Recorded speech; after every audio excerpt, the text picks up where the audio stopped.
Ladies and gentlemen, boys and girls, how you doing? How's your mama? How's your family? I'm doing great because you're not seeing a hotel room in the background. Actually, you're seeing a video in the background because that means we're back in the OG setup, and that means we're back with the green screen. We're back home.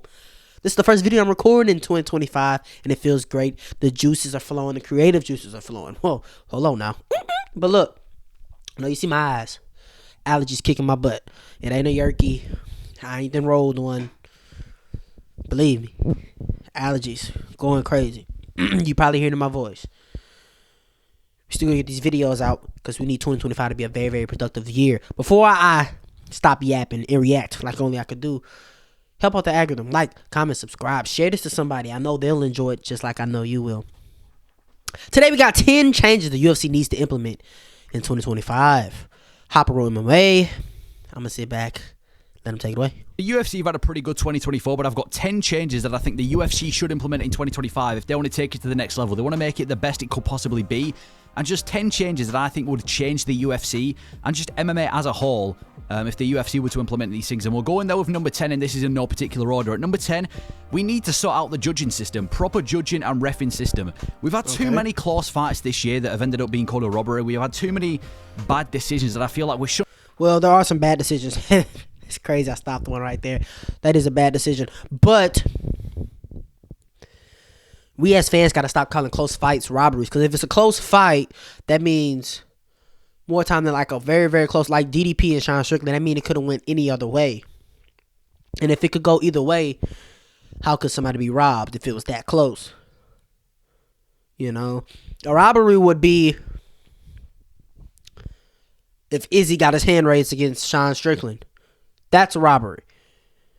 So we gotta remember what a real robbery is. Shouldn't be having in this day and age in the UFC. I mean, look at Cyril Gane versus Alexander But judging Volkov. does need to improve. One of the worst robberies, honestly, in UFC history, obviously this year as well. And one of the judges was Adelaide Bird. She's notorious for being one of the worst judges in combat sports history. She should not be judging in the UFC. And that costed Alexander Volkov his 5-fight winning streak. He lost to Cyril Gane. It's genuinely costing these fighters a lot of money because they don't get the win bonus. It's costing them the winning streak. Volkov has now missed out on a potential title shot from that, and we can't be affording to do this. Taito Iwaza versus Rosenstrike as well. No, crazy. 30-27 tied to Iwaza. Rosenstrike definitely won that fight 30-27, and two judges got it pretty much correct. One of the judges gave it 30-27 tied to Iwaza, which might actually be the worst judge scorecard in UFC history. That judge ended up getting fired. That shouldn't be happening in 2024. Sean Strickland versus Costa. Boring fight. Strickland won the fight comfortably, in my opinion. One of the judges gave it 49-46 for Paulo Costa, which is an abysmal scorecard. Giving Costa the win in any regards is a terrible scorecard, but giving him 49-46, we just can't be having this in 2025.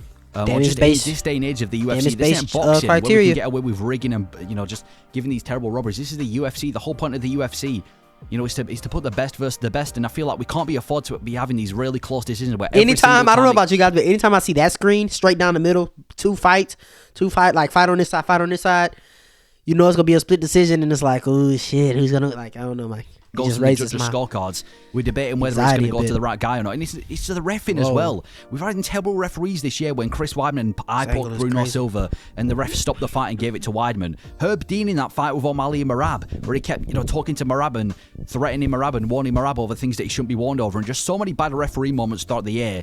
I feel like it's happening more and more often, which shouldn't be happening. The UFC's been around for 31 years. These mistakes should be happening. So I think they need to sort out the proper judging. Make sure we aren't having these same robberies. I know it's easier said than done to get rid of robberies because judges might see it differently than us, but when we're having scorecards, I think we just need to hold them more accountable.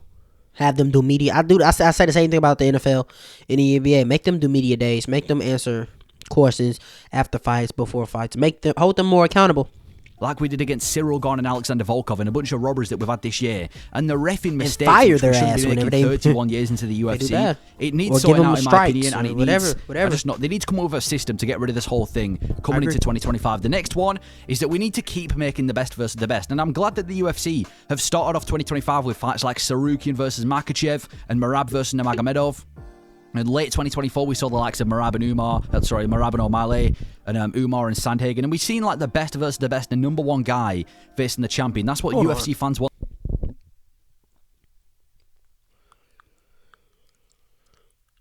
Okay. Y'all been saying I need to turn my mic down turn this audio up a little bit. So I'm and that's why these fights are exciting. But in locked in with 2024, we actually saw a lot of fights where it weren't the best versus the best. Sean O'Malley versus Marlon Vera, when Vera wasn't even a top 3 contender. They babied O'Malley his whole career, though. And the result was him getting the shit kicked out of him. John Jones versus Stipe Miocic. Stipe was 42 John years old. Jones has 0 title defenses. Was ranked number 8th, and Jones dominated Stipe Miocic. In fact, there was a lot of title fights next year, a massive handful of them. And I'm not saying they're all bad fights, and they weren't competitive at all, and Poirier I didn't and enjoy them. Makhachev, that can slide because they needed a fight. But yeah, Poirier wasn't deserving. Stipe's crazy. Cheeto's crazy. So many title fights last year where the best guy weren't getting the title shot. And I hope we don't have this same problem in 2025. The whole point of the UFC, the thing that separates the UFC from other combat sports, just in general, or just MMA from combat sports in general, but specifically the UFC, is that it's built around being the best versus the best. It should have been John Jones versus Tom Aspinall at UFC 309. Obviously, we're still going to get that fight, hopefully, in 2025. You think those would be the real odds? 2025. But the fact that Stipe got the title shot in general in 2024 was abysmal. I want to be seeing Alex Pereira versus Ankalaev. Listen, I'm not going to take away from Roundtree or his performance. It was a great fight, one of the best of the year. But it should have been Ankalaev getting the title fight, in my opinion. I don't want to see Poatan get any fight next. Not in just your opinion. I don't want to Everybody's see opinion, Chimaev bro. get up a weight class. Marab, when he was calling out PTN for a rematch, I'm glad they've kind of forced Nurmagomedov to get the title shot now. Fights like Makhachev and Sarukin is what we need. The best guy versus the best guys. So I just think we need to keep making the best versus the best. The matchmaking needs to be on point. I don't want to be seeing a number 1 contender miss out on his title shot because he might not be as interesting as other fighters. I get it, it's an entertainment business, but I just want to keep seeing the best versus the best. And it's don't make Bilal have to win 15 in a row to get a title shot when you got Colby Covington coming off of the couch to get one and shit like that. It as well, because Dana White knows it. Tom Aspinall, John Jones, biggest fight in heavyweight history. I still don't know why he pushed that Stipe fight so much. Maybe Jones was bribing him, but either way, keep making the best versus the best. And I think that's a massive thing that the UFC needs to keep on doing coming into 2025, which it seems like they are doing. Number 8 is promote fighters better. Eyes are killing me, for guys. a company of the size of the UFC, I'm surprised their promotion for fighters are so bad. Like, you look at, Usyk versus Fury, and obviously Boxing's they're both on a household different names. fucking Part of the reason level, bro. that fight was so big is because of the promo. Their promos look like It's on a different the fucking promotions level. in the adverts you'd see for like movies and stuff. These extremely high budget, high cinematic promos that get you hyped for a fight. And I'm not saying the UFC have to go down the weird route, but look at Jones versus Stipe, for example. This was meant to be this huge heavyweight fight, the biggest in history at the time. We get a press conference for it. If they would have tried to promote it, we wouldn't have believed it, though. We wouldn't have believed it. No matter what promo that fight would have gotten, we wouldn't have believed that. Series that got deleted. And that's the promo done for the pay-per-view, and that's literally the promo that they did for every single pay-per-view. And this John Jones versus Tom Aspinall fight that they've got coming up, they're still promoting it terribly wrong. Dana White is focusing all the promo on John Jones. He's going around saying that John Jones is the greatest heavyweight, or just the greatest of all time, pound for pound number 1. Why is he doing this for John Jones? Jones is the most popular active fighter in the UFC. You don't need to promote him. Everyone knows who he is. Everybody knows who John Jones is. You ask anybody on the street who's the GOAT, they'll probably say John Jones and don't even know who the fuck John Jones fought. He doesn't need that promotion. Got one fight left as well. I highly doubt he fights after the Aspinall fight. All this hype for John Jones just for him to have one fight, probably lose and then leave the UFC. You should be promoting Tom Aspinall. He's a heavyweight that we've never seen before, the quickest, the most athletic heavyweight in the history of the sport. This is the guy, the next big thing in the UFC, the greatest heavyweight of all time when it comes to skill. This is the guy Dana White should be promoting. Side note, what the fuck happened to Curtis Blaze? Like, he know he's not a boxer, right? He know he's a wrestler, right? Motherfucker ain't shot a takedown in 5 years. What's up with bro? These talk shows saying that Tom Aspinall's dead ass. He hasn't shot a takedown in like 5 fights. Hasn't shot in a takedown. Fuck wrong with bro? Heavyweight on earth. He should be going to these different events and promoting Tom Aspinall, saying that, because everyone knows who John Jones is. Tom Aspinall's the guy that needs the promotion. Look at Pantoja. He's probably the least known champion out of everyone in the UFC when it comes to the men. He's got only 300k on Instagram, which compared to the rest of the champions is rookie numbers. Despite being on this huge winning streak, despite clearing out his division completely, and he's got an entertaining style as well. There's no reason why Pantoja shouldn't be, as respected or at least as well known as he is. Pantoja by submission. Cash me some money. Look at some of the biggest boxing stars, and it's definitely not a personality issue. Some of the biggest stars in boxing today aren't really known for the personality, and even the fight nights like UFC Macau and UFC Tampa, extremely stacked, perform really well, but they don't get the correct promo. UFC Tampa had a 30-second promo. Buckley versus Covington, one of the greatest fight nights this year on paper at least, and it performed as well, but a 30-second promo. I just think the UFC needs to promote fights better, whether it means doing a couple of press conferences. changes I need to implement in my life for 2025 is going to more UFC fights. For fight nights, I think even if I fly in or Buckley and Covington right for UFC then, Tampa fly out in the front same of a night, I crowd don't would have give been a amazing. I know they don't usually do press conferences for fight nights, but they could was have done crazy. that. Just UFC extra Tampa was promo for crazy. the fights. I know the UFC admin on YouTube has started posting the old fights and stuff, which is good, but I just think they need to promote fighters and fights better. You need to promote these up-and-coming guys, these young guns, not these old legends who probably have a fight left until retirement. Anyway, next point is less Apex events. We've been calling for this for the past few years since COVID, and I'm going to stick by it. I know every venue has its ups and downs. Abu Dhabi gets kind of disrespected for having a bit of a dead crowd. Brazil have an ungrateful crowd full of filth. And then the Apex, you've got no crowd at all. You've got a dead atmosphere. You've got a lesser commentary. It's just not an enjoyable thing to watch. It's like going from the Premier League in football to a local game. It's like going from Usyk versus Fury to Misfits boxing. It's just an event that no one really wants to see. It kind of just feels like when the UFC put an Apex event on, it's just a low quality, easy event to get out of there so UFC fans are happy and we can basically, have zero costs, zero expenses. But that's not what the UFC's about. The UFC has historically been a cage fight between two guys in the octagon, and then you've got a crowd. It brings the atmosphere. It feels like a gladiator battle because of the crowd that are there. It brings the atmosphere. Honestly, UFC events without the crowd are like massively dead. I don't want to watch Tati Vazra. Let's go to Seattle. Let's go to Seattle. There's no one there. And then let's go to Chicago. Just the referees and the commentators. Let's go to. We did St. Louis. Do St. Louis again. Let's go to Denver. Come to New Orleans. Let's go to Houston. You know what I'm saying? Shit. Let's go to Arizona for fight nights. I'm saying let's go to Jersey. Dolls and the big fights go. The crowded fight nights are where the fun fights go. And then you've got the Apex, which is just the leftovers, the slop from every other card that didn't make it to the big fights. They've just taken a bunch of slop, stuffed it on one card, put it in the Apex. There's your event for the week. Enjoy it. We're not going to promote it at all. And it's just super dead to see. Look at UFC Vegas 100, for example.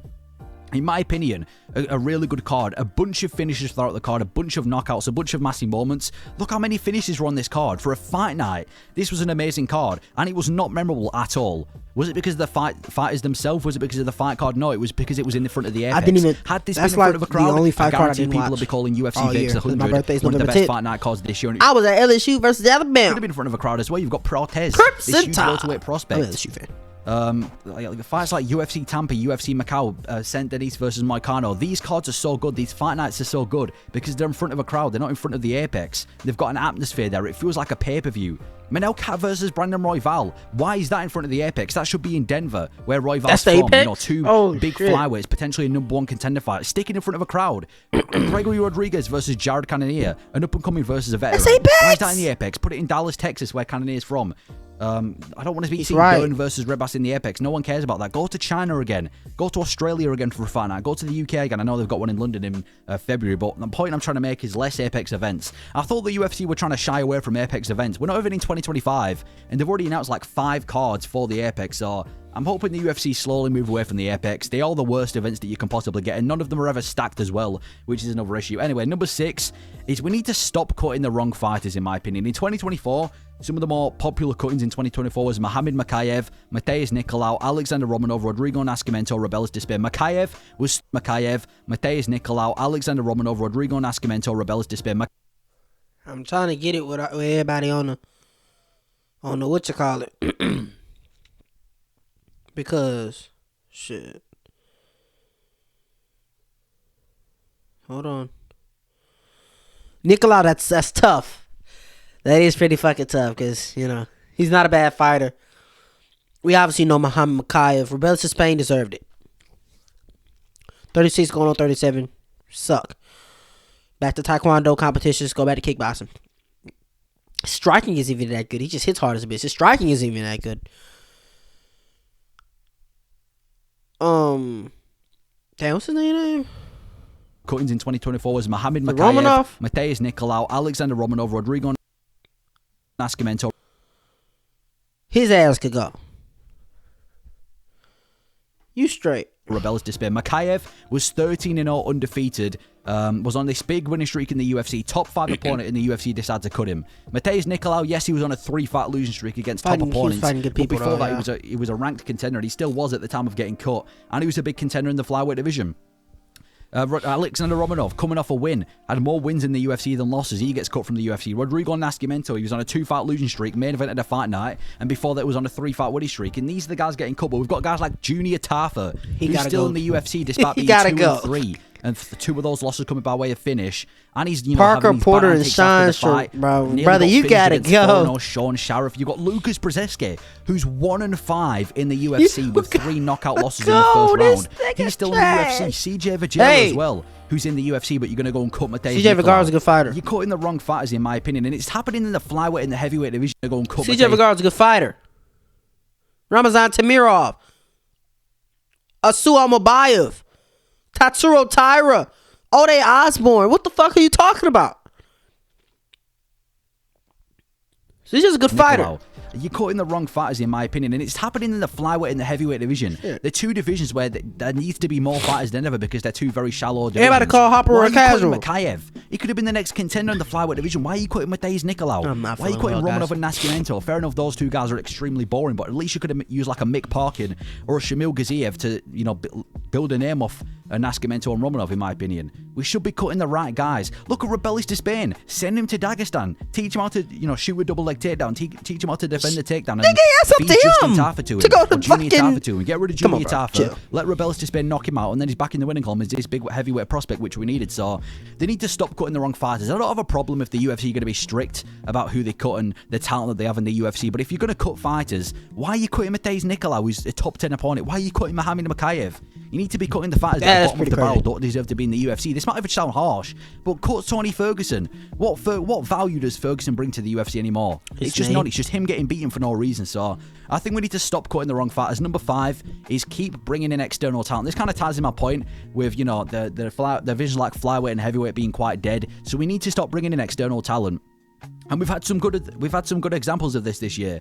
Kaya Sakura, this big rising star, comes over to the UFC to face Pantoja. It's this big build-up, the best flyweight from a different organization versus the UFC's best flyweight. And now we've got a not a new prospect, but a new, I guess, contender in the flyweight.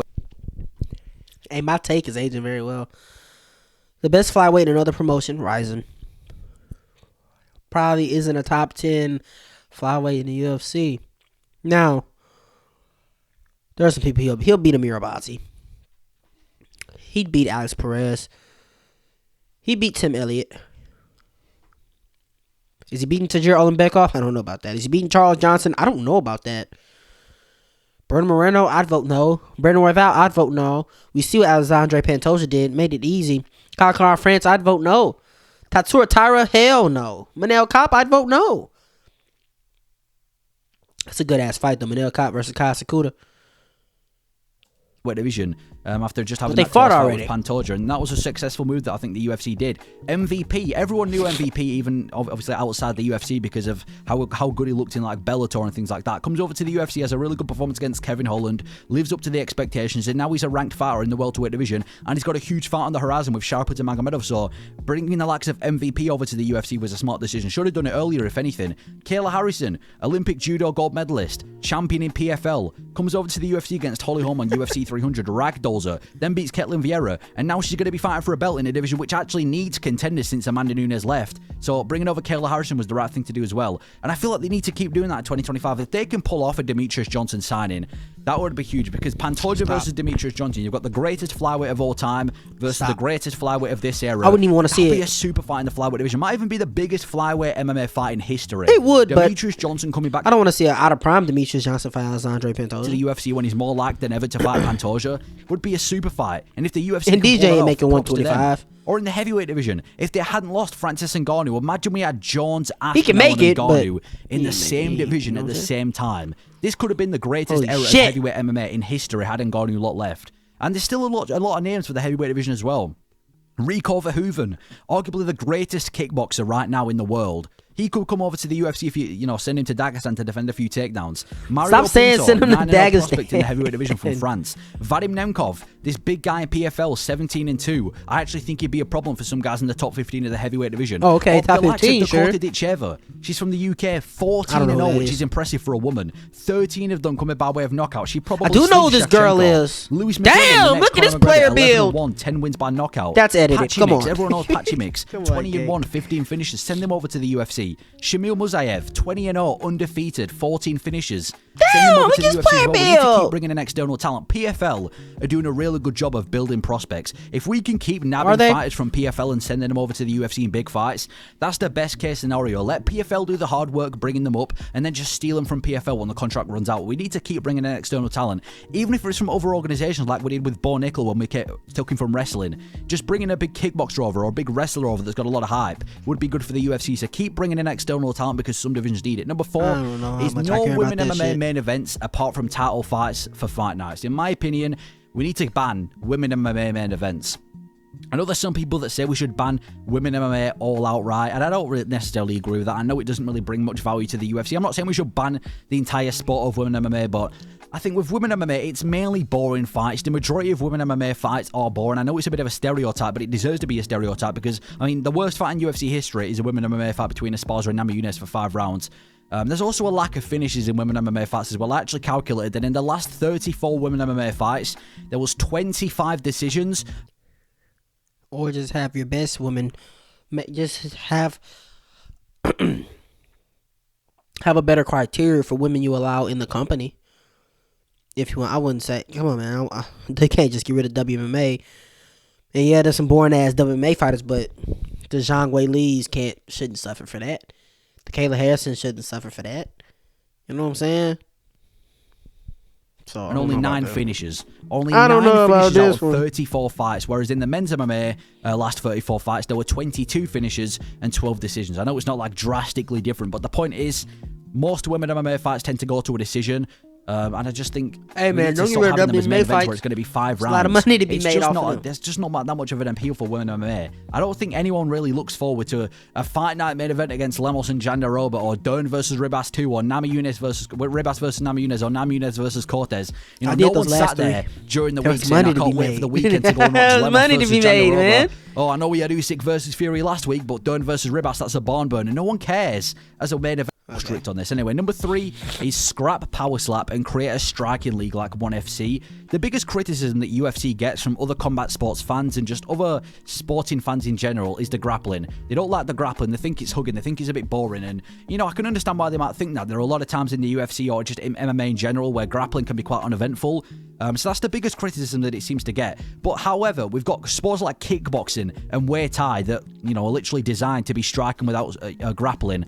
And for some reason, they're nowhere near as big as the UFC, even though the UFC has we don't want to see that shit. We want to see mixed martial arts. If the UFC created some sort of striking organization, I think it'd be huge. Look at ONE FC. You know, they've got their MMA league, which is big, but their Muay Thai is even bigger. They started investing in Muay Thai, and it's even bigger than their own MMA promotion. And good for the UFC. ONE FC seems to be running out of, going bankrupt, and that's not necessarily due to the Muay Thai. It's due to the fact that their brand, their MMA has fallen off since they lost Demetrius Johnson. If the UFC can capitalise and steal a bunch of their fighters, that'd be good. Like, imagine how many good striking matchups we could see in like a UFC branded striking company. But you're not gonna get no MMA fighters willing to transition.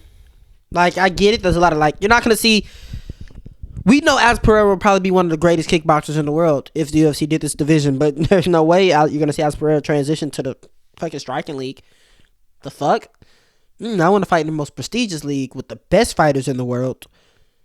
You know what I'm saying? Like, nah. If you know what I'm trying to say, imagine bringing over you're not cooking. Rico Verhoeven or just a not cooking right now, brother. 2 is commentary trios need to be thought through. This is going to be a bit of a quick point.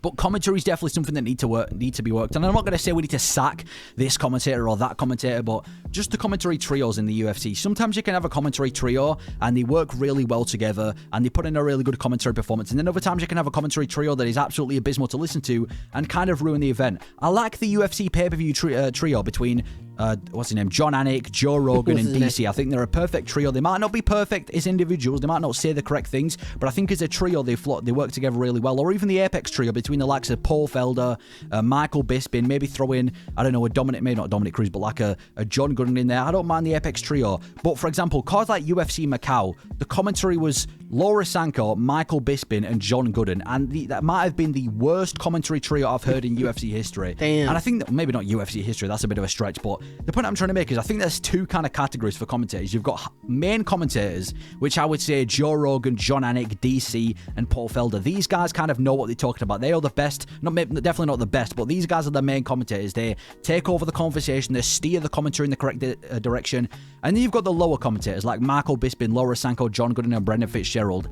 These guys aren't the main commentators. They're not going to be the main voices on the commentary. They're just guys that can keep the conversation going, maybe commentate lower events. The problem with the UFC is sometimes you'll see a trio where there's absolutely no main commentators, and it'll be like John Gooden, Bisping, and Laura Sanko. So you've got Michael Bisping leading the commentary team, and he's, Bisping, how big his ego is. He's always trying to one up everyone on commentary, and the other two people on commentary are too afraid to say anything because they don't want to get shut down by Bisping, and it just ends up being a really bad commentary experience. So I think commentary trios need to be fought through. I think they need to prepare different commentary trios for every UFC event. Make sure you've got one of the main commentators like a Paul Felder or even a John Anik or a DC for a fight night, and then have like a Michael Bisping and I don't know, like a Dominic Cruz or Brendan Fitzgerald. Maybe not Cruz because Cruz and Bisping are always good at it as well. But I mean, anyway, Dominic Cruz. I used to love Dominic Cruz because of his insight.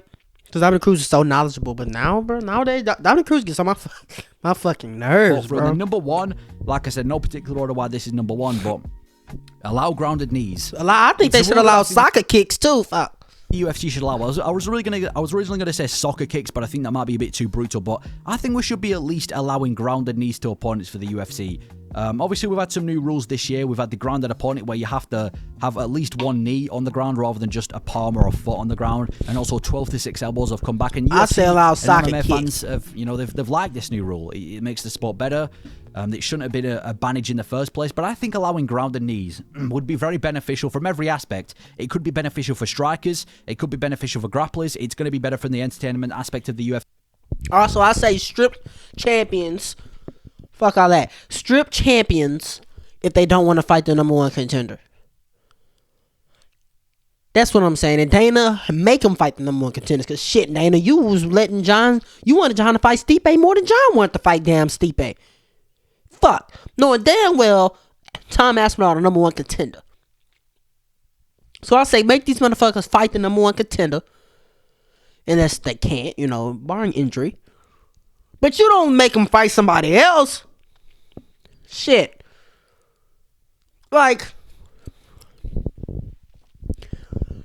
if Shavkat was healthy and the UFC was like, nah, we're just gonna do Bilal versus Colby Covington. What? Shavkat's healthy. Why is that Shavkat? You see what I'm saying? That's not making sense. Strip the fucking champion. Like Sean O'Malley wanted to fight Cheeto. But Cheeto's not the only contender. Corey's more deserving. Umar's more deserving. Marad's more deserving. Now I want to fight Cheeto. I want to get that one back. And then the UFC just goes along with it. Make champions fight number one contenders unless barring injury. And if they don't, strip them. Like when John Jones didn't fight Tom Aspinall. The moment that bell rung, okay, John, you want to fight Stipe? Go ahead. I'm stripping you, though. Because I'm not understanding. Dana White, obviously you can't just strip champions, but like they got to figure something out. Because Dana White said if John Jones fights Alex, he's going to have to vacate the heavyweight title. Well, why the fuck you couldn't do that if John Jones fights Stipe? Because Tom was the interim champion. Like, it's just not making sense. Let me know a change you think the UFC needs to implement in 2025. Like, comment, subscribe, help with the algorithm. This is a long one. I don't know how this is going to perform. I like to keep videos between 12-15 minutes. This was probably over 20. So, share this with somebody. I know they'll enjoy just like you did. Like, comment, subscribe, help with that algorithm. You ain't got a home, but you got to get up out of here, man. Yeah.